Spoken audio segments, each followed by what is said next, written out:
Happy Devils Wednesday. This is the State of the Fan Address, episode 359, coming to you live from the Primetime Radio studios inside the bunker, both North and South Jersey, as we're streaming live on Facebook Live, YouTube Live, X Live, Twitch, and now on Instagram Live on the Let's Go Devils Network. I'm your host, Sam Wu, here with PucksandPitchforks.com, Editor-in-Chief Nick Villano, talking Devils hockey on this August 5th, 2026. Lots of chatter during this offseason, lots of speculation. I don't even know where to start. And it's in August. How are you, Nick? Listen. Should we just ask Bill Guerin to come on the podcast? Because he just talks to anybody. He says all kinds of nasty stuff. I'm being serious. I'll let you handle it because I don't know if I reached out, he would come on. But if you reached out, we can kind of bamboozle him to come on. It's not entrapment. It's just we want to have a little conversation. Yeah, I mean, listen, we talk about the Wild so much lately. We probably have some Wild fans who listen now, just out of the kindness of their hearts. Well, the thing is, and I want to address this since it's State of the Fan Address, right? This is how I'm going to address this because there's a lot of trolls out there saying, "Oh, we live rent free in Devils fans' heads because that's all they talk about." The fact of the matter is, it's not that Devils fans care about Minnesota. I can care less about Minnesota. It's the possibility of having Quinn Hughes on this roster, this New Jersey Devils roster, with his brothers, Jack and Luke. And somebody pointed it out on X earlier today, and it got me thinking. This may be the most optimal time for the Hughes brothers, if they all were in on it, to play together and try to win a cup. It's now, because Jack Hughes is on a favorable contract, 4 more years at $8 million. Luke Hughes is at $9 million. Quinn Hughes at the moment could command $20 million per year right now. Can you imagine if Luke Hughes was living up to the hype and potential, and they went on this 3-year extension that Elliot Friedman put it out there, and every single pundit put it out there, how much it would cost to put the Hughes brothers in 4 years under one, or maybe 6 years under one team? It would go over $60 million for just 3 players. At least. Yeah. I'm going to read some things out to you. Just real quick. These 2 players from last year. Player 1 had 54% of the chances be offensive chances while he was on the ice, right? So his team got 54% of the chances. His opponent only got 52%. As far as high danger chances, this player got 55% of the chances, while the player he's against only got 48% of the chances. They played almost the exact same amount of minutes.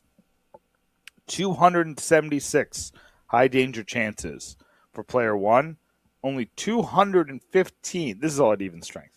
215 for player two. When you look at high danger chances against, 222 for player one, 229 for player two. Player one is Nico Hischier. Player two is Selke winner Nick Suzuki. Nico, now when you take all those statistics of where Nico should have had one of the best lines in hockey, on the ice, his team only scored 37 goals on 276 high danger chances, and Nick Suzuki's team scored 72 goals on 215 high danger chances. Nico Hischier had only 222 high danger chances against, 50 of them turned into goals. So he was on the ice for 13 more goals against than he was goals for, while Suzuki was on for 33 more goals for than against. I've said this a lot, and it's the argument that everybody hates. Because the problem is that the Devils the results haven't made sense for the Devils for years. They're doing a lot of things right. And that stretch from when Jack Hughes got hurt to the Olympics they weren't a playoff team. I'm not even trying to they were terrible. But Nico Hischier played a Selke level of hockey last year. But his goaltending stunk, and Timo Meier couldn't finish an ice cream cone. Timo Meier had such a bad luck year. There's some. I think he was holding the stick too hard. There's some things to that, right? It was a mental game for him. Plus, he had to take some time off for family issues in the middle of the season, didn't he? Right. Yeah. Yeah, that was last year. Yeah. So, and Dawson Mercer again was getting high quality chances right in front of him and just couldn't finish them at the level he did in 2023. That's just one player.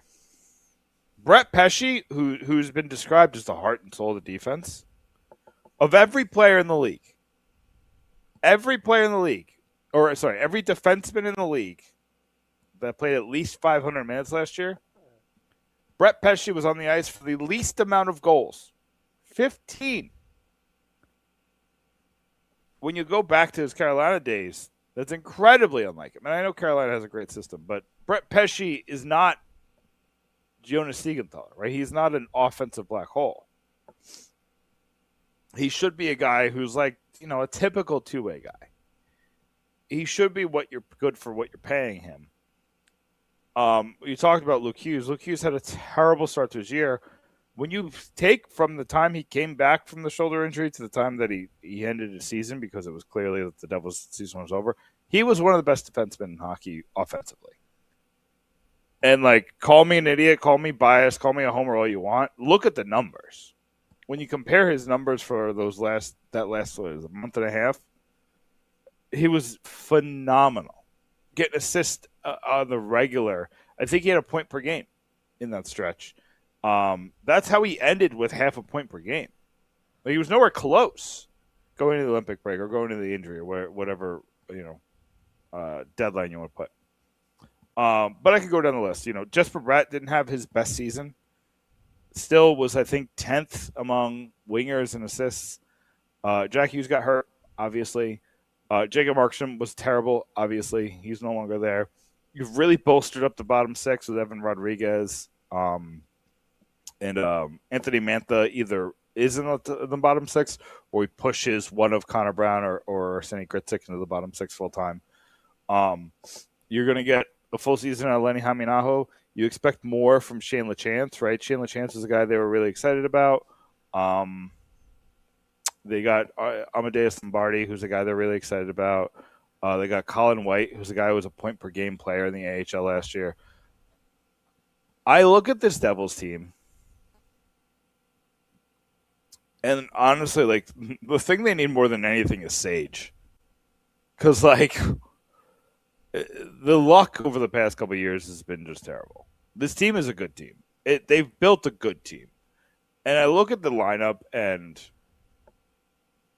it's funny, right? Because you look at some of these quote-unquote super teams. Like, I'm just going to look. I'm just out of curiosity. I want to see. Colorado Avalanche had a historic season last year. And they're stacked, right? Their top six is, they got McKinnon, Nikas. Is this missing somebody? Hold on. No. Okay. So their top six is Lehkonen, McKinnon, Nikas, Kadri, Nelson, Landeskog. On paper, I don't know how much. Like, McKinnon is like the wild card. He's one of the best players in the league. But when you take the aggregate, when healthy, they're better than the Devils, but not like they had. Like, Lehkonen's kind of a hole, right? Brock Nelson as your second line center is good, but like that, I'm not thinking of him like in the, I wouldn't take him over Hughes or Hischier. Not even close. We're not talking about McDavid, Draisaitl down the middle here. So I know a lot of people wanted that Jason Robertson type, the guy to get in the top six, but I'm trying not to get my hopes up, right? Because you're still one injury away. You're still a Jack Hughes injury away. Like, you didn't fix that problem. I think you have the depth. But Cody Glass is not a second-line center. He never, that's just not something he should be. Your hope here is that Amadeus Lombardi is way better than you thought he was. But that's a lot of chips to put in a basket. That just doesn't seem likely. You really can't afford an injury to Jack Hughes or Nico Hischier again. And and then the three goalie system, the tridem. It's not a tandem, right? So it's a tridem. I guess the three amigos, the tridem of David Riddick, Nico Dawes, and Jake Allen. It's got to work, right? Those are the two things that are going to really tear down your season. But I see the depth in the defense. It's interesting because he's really into this Declan Chisholm guy, and I see why. Declan Chisholm has some good analytics. This is one of those things where I was like, I don't think the analytics are matching what I'm seeing on the ice, but give it a shot. The problem is that if you force, say you trade Brendan Dillon or Siegenthaler to get Chisholm in the lineup, then I think you kind of bring it back down to where the team is as good as it was going into the offseason, right? Like, your losses kind of match your gains with Mantha and Rodriguez and Boquist, So I think that this team, and just to kind of get back to the point, if you add Quinn Hughes to this team, I think they could beat Carolina. Healthy. That's a big F. Health is a big F. But this team has and coaching, right? Sheldon Keefe can't get massively outcoached by Rod Brindamore. I'll agree with you just on the fact that they won the Stanley Cup last season, and it's very hard to repeat, and they're going to have every team gunning at them, the Carolina Hurricanes, next season. And they're not built like Florida was. Yeah. I don't think they're built like that. Yeah. So, again, I mean, just remember how the Carolina Hurricanes got, got into the playoffs, and well, let's just put it, they had an easy 2 rounds, very very easy 2 rounds. Yeah. I mean, and they were the first round was well Ottawa? rested. Yeah, Was I it mean they Ottawa? just I mean Ottawa tried to muscle through it, but it was a little too late at that point. They had the wrong philosophy. I would have tried to outskill them with Stutzla and Kachuk has skill. They tried to play like the Americans did in the Olympics, and it didn't work. And then they played a Flyers team. It was too early for them. And they were gassed. Yeah. That Penguin series took, like, they thought that they were going to coach the Penguin series, and the Penguins punched them right back in the face. Yeah. So but yeah, and then they got to the final, and the moment was just too big for the Canadians. Right? Like, the Canadians are an incredibly talented team. But they're also very young. And I look at their team, and it reminds me of some of those early Devils teams. Even before 23, like, even if you go before that, like in 2021, when people were like, yep, this team's going to be a perennial contender, and you kind of see everything that went wrong since then. They've drafted incredibly well. I got to give them props, but man, I don't know. Those young teams could be a house of cards in a season. I think Montreal is going to be really good, sustained 3 years from now. They just have too many good contracts. But Nick Suzuki had everything fall his way last year. And that's part of that is putting Slavkovsky on his line, and there was a lot of chemistry there. But, I mean, they kind of reminded me of the 2022-23 Devils, where they came out of nowhere, but everybody knew about their potential. Yeah. And they were young, like they didn't know any better type kind of hockey. And, well, are they able to repeat that? The Devils didn't the following year. And they're a good team. They were running on all cylinders. Going deep in the playoffs obviously will help them tremendously. Getting to experience that Bell Center crowd. Again, it's a nice place to play in Montreal. Montreal Canadiens. But circling back to the Devils,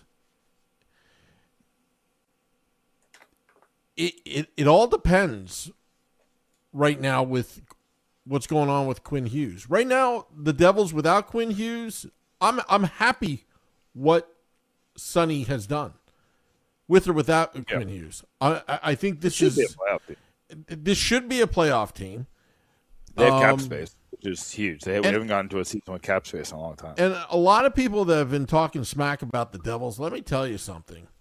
Nobody was talking smack about the Devils the first 10 games of the season. The first 10 games of the season, the Devils were the league's best. And we were all having fun. But then Jacob Markstrom came back. The decision to play Markstrom against Colorado after beating Colorado at home on the road, coming back from injury, was the most asinine decision. And then giving him a 2-year extension. If you remember that West Coast trip. Of that game. I mean, the Devils are like 8-1-1. Yeah, I think he gave up 9 goals that game. I don't remember against Colorado. No, that was the the 9-goal game. Yeah. Actually, I was there. But that halted that first 10 games, and then you put you were going with Jake Allen, and then I think Nico Dawes got a game in there. During that run. He played really well that game. Yeah. He had like a 960 save percentage for that one game. And I said all season to play Jake Allen, but it seemed like Fitzgerald had other plans. People forget that 2022-23 season, we were all having a meltdown in December that year. Because you remember they won, 12 games in a row in November? 13. It was 13. They were terrible in December. if you remember, Blackwood just was bad. A lot of holes were failing to get filled. They were playing terrible hockey, which was the problem, right? You went from being one of the best teams in the league to playing terrible hockey. I didn't To think it was Lindy that Croft's bad. credit, I didn't it was think bad. Look at the record. I think they were like 8-10-1, or maybe it was like. I didn't think they were that bad. I'm gonna go back. I mean, they weren't as good as the 13 game heater, but I didn't think they were that bad. Just remember, they had a record 112 points, and they almost annexed Canada and the West Coast, on the road. With their road, they were the road warriors. That game against Edmonton. You forget, in December, they had a 6-game losing streak, which included losses to the Islanders, Rangers, Flyers, and Hurricanes, all division teams. They started the month by losing to Nashville. Blackwood came back, and then immediately he beat the Panthers, which was huge, and then we lost back-to-back games to Boston before closing out the month with a win against Pittsburgh. So we went into that month 19-4-0, Sam. 19-4-0. We came out of that month 23-11-2. So simple math here says we won 4 games that month and lost 8. But how many points did they get? I thought these were a lot of loser points. 10 points. 10 points, and no, they only had 2 overtime losses. So they were bad, is my point. But to your point, they came out of that, and then they had a 5-game win streak in January that got them back on track. They actually ended up winning 10 out of 12 games at one point. And they were back to it, right? The problem with this version of the Devils is you play really well, and then when things start to go bad, you let that sinking feeling take over. And then you just let them be bad. It's like, not this again. Right? That 22-23 team, they're flying high. They didn't know what winning looked like. So when the losing started, they're like, I don't care. I'm just going to keep playing, and then just be hard-headed and get through it. This team just kind of mopes. Do I think that's going to happen this year? I don't. Everything I've heard is that Fitzgerald had a lot of. I don't think it was pressure. I think the mood was just bad. And I think Sonny's going to bring a different culture. He already has. He already has. I don't even want to say that. Because here's the thing. It's like, Sam, people love playing for this franchise now. You and me have fun with the Minnesota Wild fans, and truly, I could care less about them. Seems like a nice place to be. There's lakes. I think that's cool. There's lakes. The Twins suck, but whatever.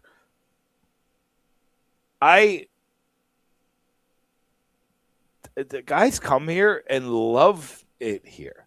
Guess what? You said it. Guess where Bill Guerin has a beach house? Yeah. Guess where Bill Guerin is in the summer? That was some substance troll material when I wrote that. Yeah. But it's like a lot of guys spend their summers in New Jersey. Brady Tkachuk. But even when you look at the Hughes brothers, early on they would go to Michigan fast. And I think that was because Quinn was in Vancouver. It was kind of like a middle point. Quinn came right to New Jersey. He might have been on the first plane after exit interviews. And spent 6 weeks here before they went to Michigan to spend time with their parents. And I'm sorry, Sam. I'm not sorry to you, but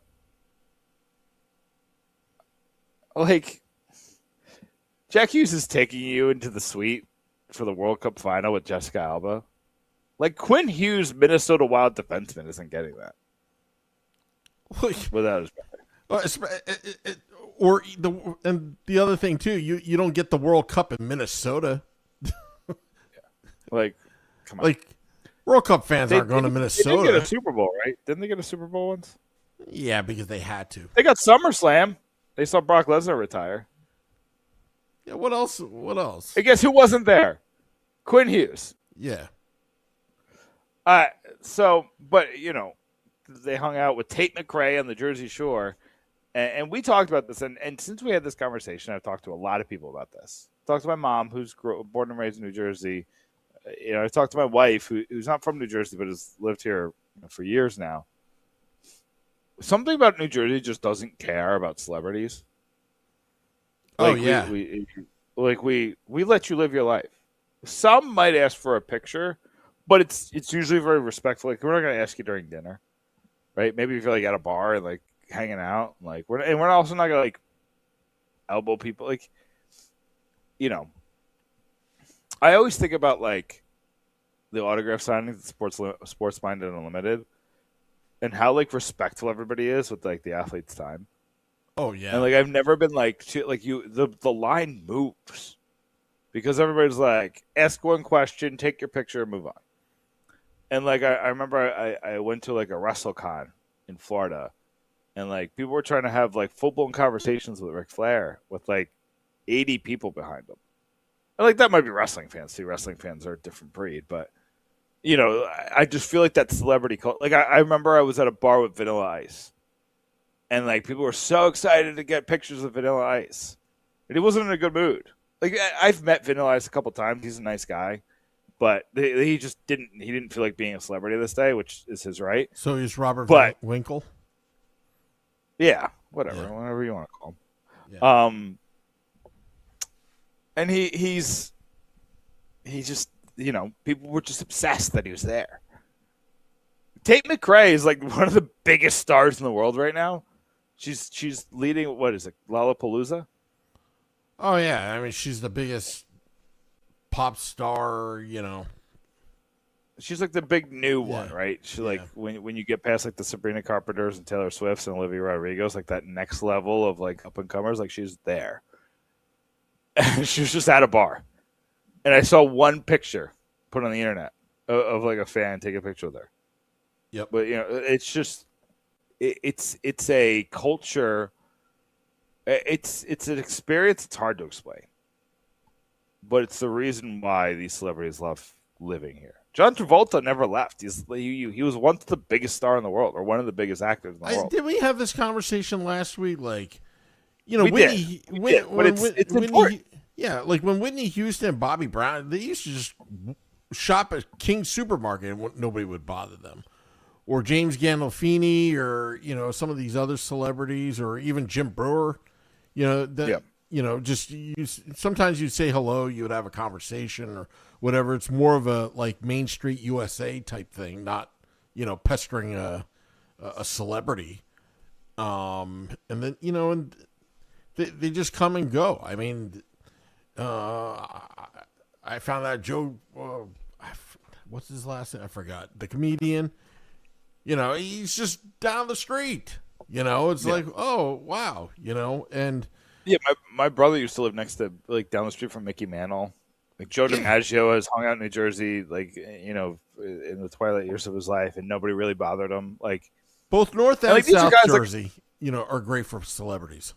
I'll give South Jersey a lot of... I mean, there's a reason why the Flyers alumni is so huge, and they still live in New Jersey.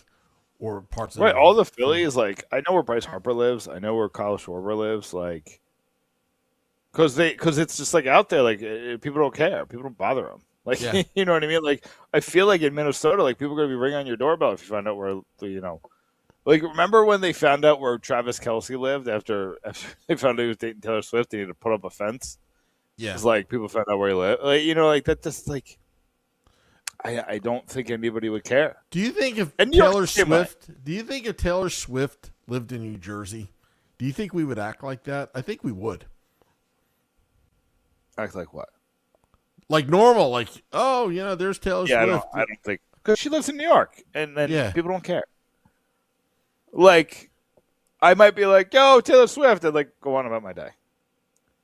You know what I mean? Like, I wouldn't be like, I'm not like, again, I don't think we're celebrity guys because it's just the thing about New Jersey, like being around. Like, people have been shooting movies here our whole lives. You know, like The Sopranos shot here. Biggest I'll give you an example. We had an actor on Game Day Live. I had no idea that he was an actor. He was in the movie Hannibal. I forgot his name. I don't know if you remember that episode. And he's just sitting at the bar. And then, I think Frank from American Whiskey and Joey Meatballs was whispering in my ear, like, that guy's famous. You want to have him on? And I was like, who the heck is he? Like, just, you go about your business and, you be respectful and that's it. So, but getting back to the point, I think Quinn Hughes, I think New Jersey's meant for Quinn Hughes. A, he's going to be with his brothers. B, he's close to the city. Both cities, if you want to count Philadelphia. You've got the shore, which is absolutely beautiful. And you can still maintain somewhat of a private life and go about your business. And there's more money here, more endorsement deals here than in Minnesota. If you want to talk dollars and cents. Like, think about it. Like, a lot of times, a lot of these players that move to these cities, they become residents of the city, like lifelong residents. Like, do you really want to be stuck in Minnesota? I don't even know if it's that, because he was in Vancouver for so long. And if they didn't completely mess up that team, I don't know what decision he would have made. But the second it didn't work out in Vancouver, I don't think any team would have been good enough for him. Right? Because he's seen how quickly, that's the other thing.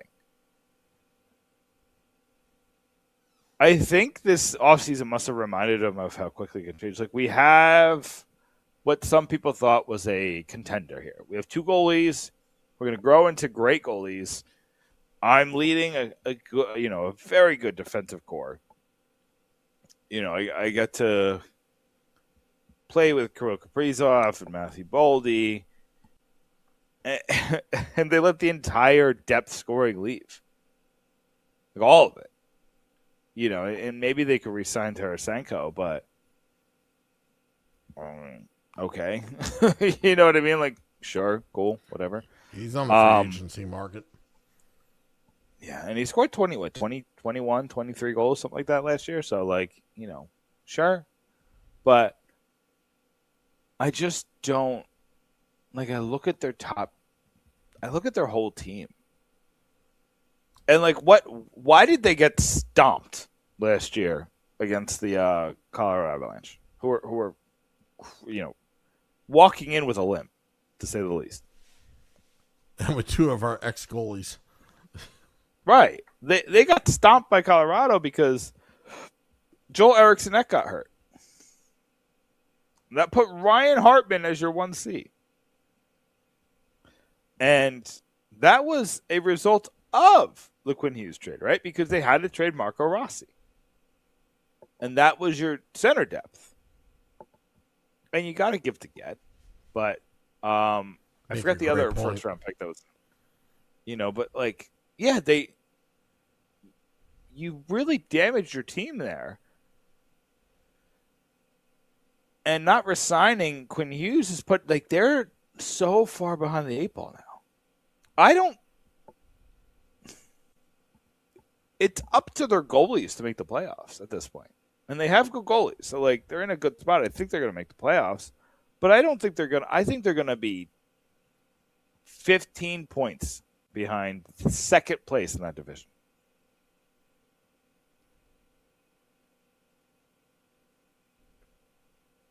I still think they get third. But I think they're going to be way behind, whether it's Dallas or Colorado in second place. I think they're going to be way behind. Because the likelihood that Boldy, Kaprizov, Eriksson Ek, Quinn Hughes, and your goalies all stay healthy, it's hard, right? It's hard to it's just it's a house of cards, and I just think Quinn's smart. He's like, I've seen this before. I've seen, in Vancouver, we had a team that looked like it was the core of a champion, and fell apart in a year. And if I go play with my brothers, like everybody's like, well, he wants to win a Stanley Cup. I don't know if Minnesota's in the top 5 for Stanley Cup contenders. Colorado and Dallas are clearly ahead of them. Carolina's clearly ahead of them. I would put Florida as ahead of them. I would put Vegas as ahead of them. I would put... I'm trying to be fair. Well, personally, I think Edmonton's ahead of them. Sorry, I didn't mean to cut you off. I just want to say I'll make even the argument, and you can ask Scott and Rob Niedermeyer this. Maybe it's better to win with your brothers than not. I mean, if you remember the 2003 Stanley Cup Finals, Niedermeyer versus Niedermeyer, and Carol Niedermeyer, their mom, had to, and the ABC at the time, was it Bill Clement, Gary Thorne, or was it Aaron Andrews that was part of that crew? Asked Carol Niedermeyer who you're rooting for, and she said Rob because he hadn't won it. And us Devils fans just went berserk over it. And that's tough. And I mean, and it was 2 years later, right, that Niedermeyer chose the Ducks. Yeah, because you had one more year, then the lockout year. The lockout year, the full 1 year lockout, really screwed the New Jersey Devils because Scott Stevens obviously got injured, with a concussion. Who knows if he would have came back had there been a season? Nobody knows. What could have been? That could be a pucksandpitchforks.com. I did that already. Oh, you did? I did that years ago. All right. Yeah. Sorry. Maybe I wasn't No, listen. It was a great article. It's still a great article. You can go read it on pucksandpitchforks.com. That stuff doesn't expire. But what would have happened to the New Jersey Devils 2004-2005 season? That was a year-long lockout. You would have had 1 year of Scott Niedermeyer, right? You know what, Sam? I'm going to check because this is a good article. Because right now at Fansided, it's Missed Opportunities Week. Yeah. This feels like a good missed opportunity article. Brodeur in his prime. Niedermeyer, yeah. I think, didn't Niedermeyer have another year on his contract? Yeah. That was the 1 year. That was the 1 year arbitration deal. Because he was turning 31 after that year. That's how it worked back then. And Rafalski, Madden, they were under good contracts. Richard Matvichuk, I think, was on the team. Was Martin on that team? Paul Martin was not on the. He would have been a rookie, but I think he was still developing. You know, because it was Paul Martin and David Hale, if you remember. Okay. So that I mean, and then Elias, was Elias up in 04 or was he up in 05? Well, Elias got HEP because of the lockout. Because if you remember, he almost died. Well, you're not kidding. He almost died. He was gravely ill. And, back in those days, we didn't have, Twitter. We didn't have any. We had to find out on MySpace, which may be making a comeback. How did I find that out? I found it out in a weird way. I remember. Maybe I think I was looking at, an article on, Yahoo or something. Yeah, it was back then, Yahoo was huge for getting your information. Oh, yeah. Yeah. I don't know, Sam, but I think here's we'll wrap this up because we're coming to the end.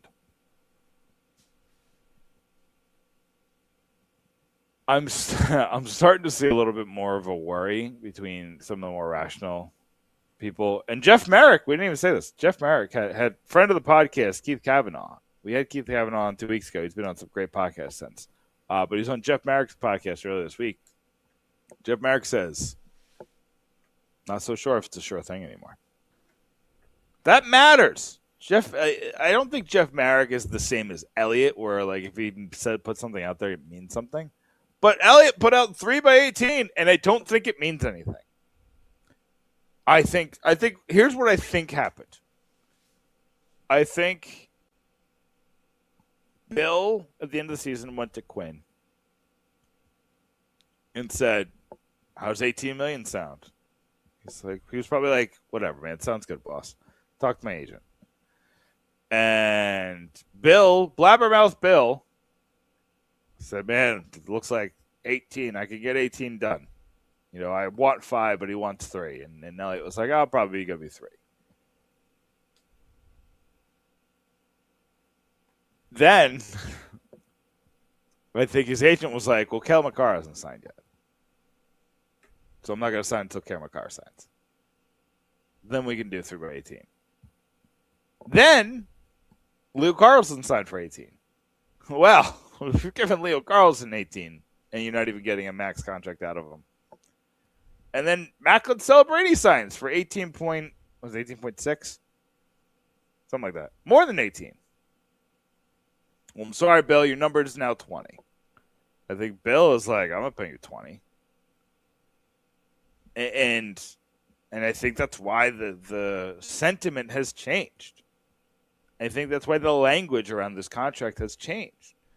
Because I think the numbers have changed.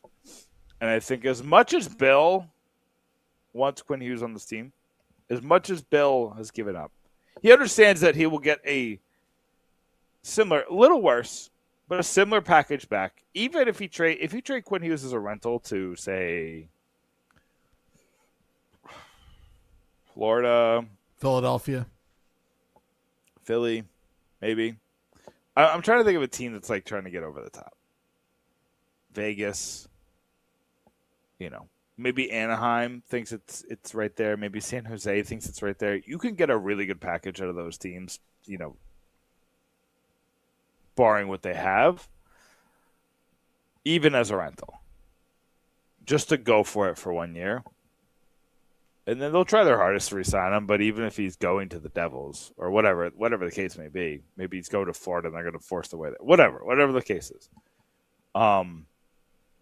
you could still get something back, right? This is what we talked about last year with the Luke Hughes contract, right? I said you can't give him a 5-year deal. Like, it's got to be off the table. Like, it just can't. Like, that's the one thing you can't give him. I don't care about the money. I don't care about the length relative. You can't give him 5 years.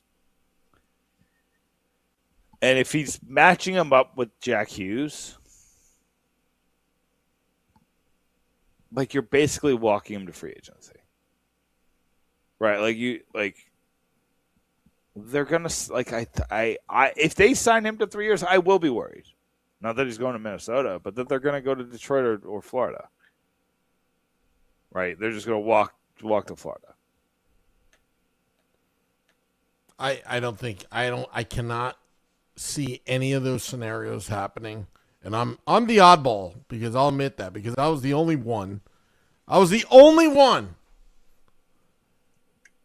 out on X, and I double, triple, quadruple down on it, that I wasn't buying this whole 3-year extension, because it makes no sense in so many different ways. It only makes sense for the Minnesota Wild. Well, no, it makes sense for Quinn. No, it doesn't. If you I think the Olympics really reinforced with the Hughes family playing together. You won a gold medal with your brother, and one brother was on the outside looking in. And that experience of being in another country with Jack, and the love in the room, that's an all-American team. And even Jack, Jack came back a changed person. He did. And his game reflected it as well.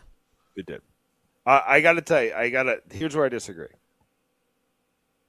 I think what Quinn said in the exit conference was very telling. He hasn't followed up on it.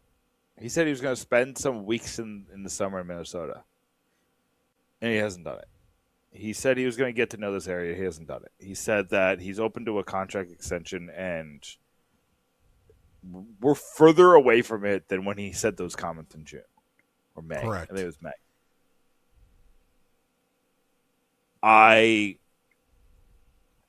I think what happened, and he kind of said this too, right? He said he's going to, he said, I'm very open to staying in Minnesota. I'm going to go talk to my family, right? Like, there was clearly, like, a conversation between him and Jack, be like, let's talk in the offseason. Because, like, you're going for a Stanley Cup right now. Let's talk in the offseason.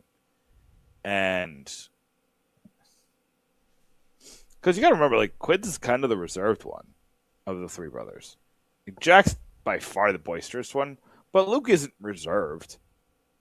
Like, I gained a lot of respect last year when Luke kind of took the media punches on the chin after the 2 own goals. And he got booed. I gained that was stupid.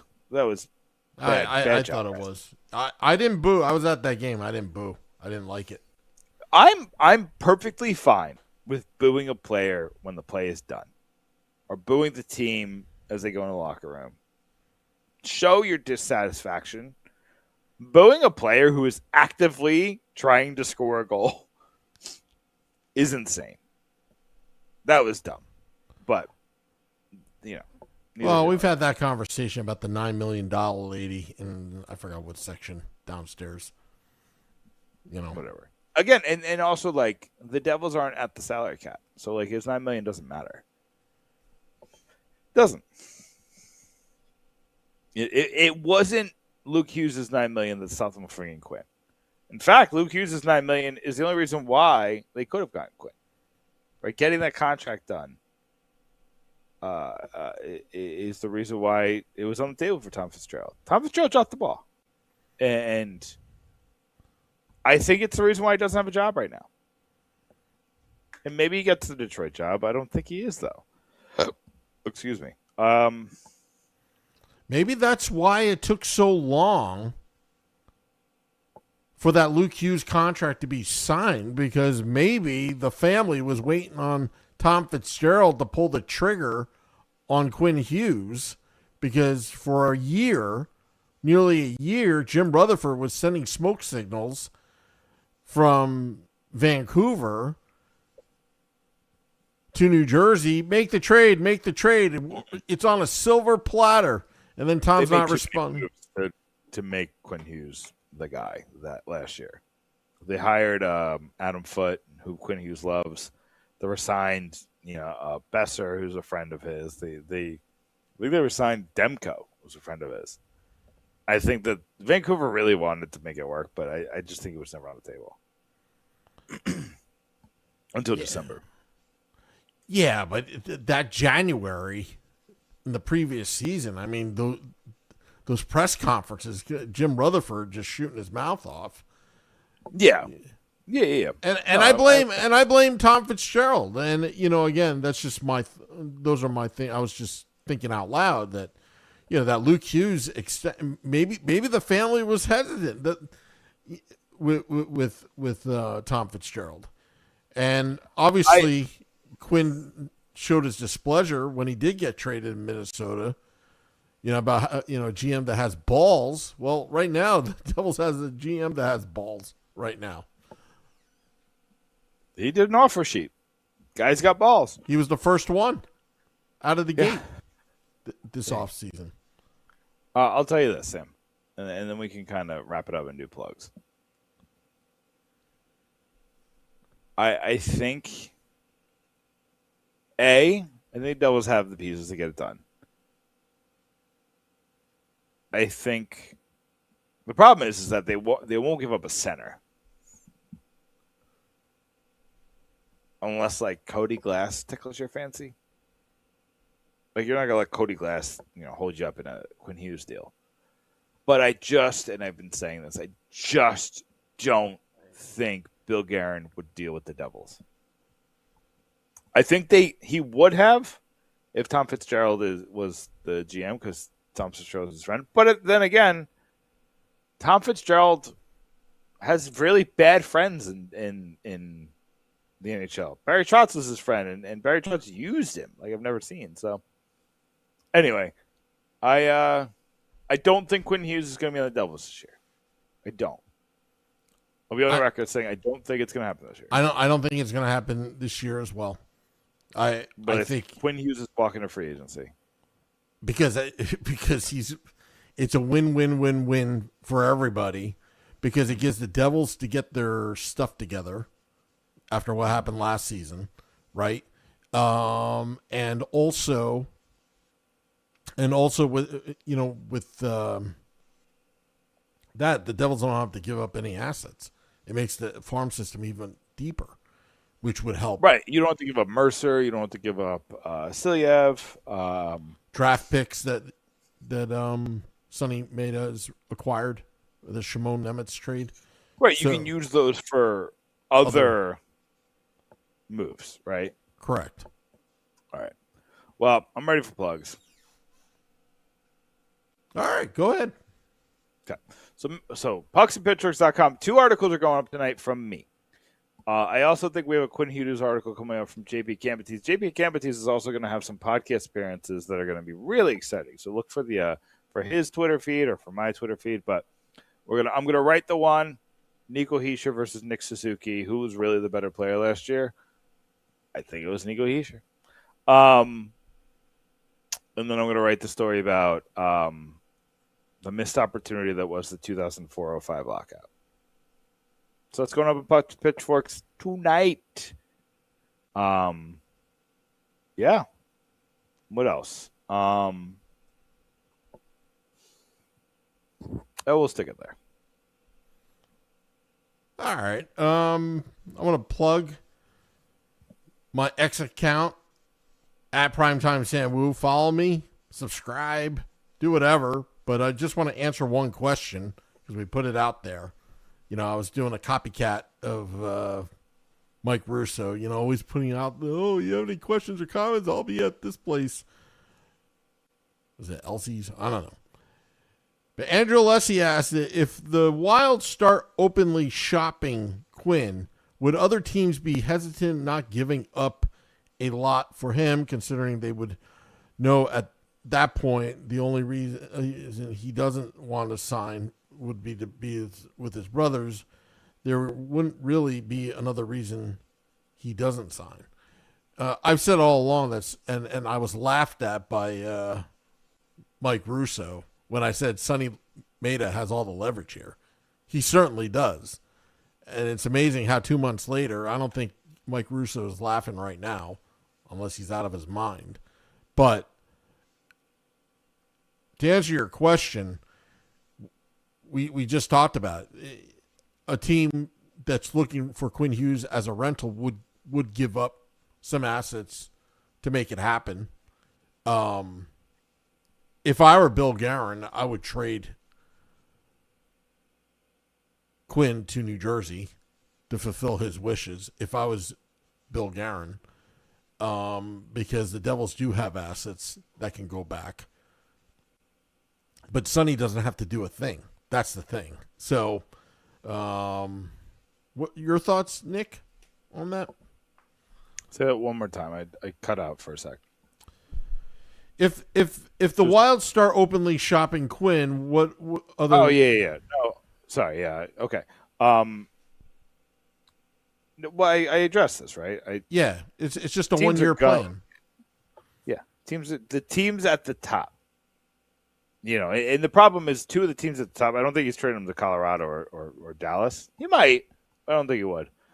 But like Vegas, Florida, Carolina, Philly would be interesting, but I don't think they would.